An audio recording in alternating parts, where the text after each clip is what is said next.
So ఆ FIR వాళ్ళు complaint తీసుకుంటారు, ఎవ్వరు అది తప్ప రైటో వాళ్ళకి తెలియదు. కంప్లైంట్ తీసుకొని విచారిస్తారు, విచారించి అది ఫాల్స్ అక్యూజేషన్ కాదు, నిజం ఉంది, మన దగ్గర ఆధారాలు ఉన్నాయి, కోర్టుకు పోయినా కేసు నిలబడుతుంది అని అనిపిస్తే దాన్ని అప్పుడు ఛార్జ్ షీట్ వేస్తారు.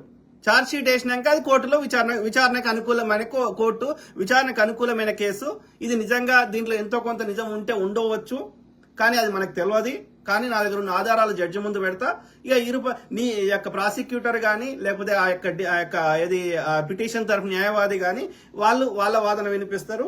ఈ యొక్క డిఫెన్స్ యొక్క అక్యూజ్డ్ కానీ లేకపోతే యొక్క నిందితుడు కానీ నిందిత పక్షాన న్యాయవాది కానీ తన వాదన తను వినిపించిన తర్వాత కొన్ని కేసులలో జ్యూరీ, కొన్ని కేసులలో జడ్జి ఫైనల్ వర్డిక్ట్ ఇస్తాడు. అంతవరకు దాకా ఇది ఒక ప్రొసీజర్. ఒక దోషికి శిక్ష వేయడం ఎంత ముఖ్యమో ఒక నిర్దోషికి శిక్ష వేయడం కూడా అంతే నేరం అనేది మనకు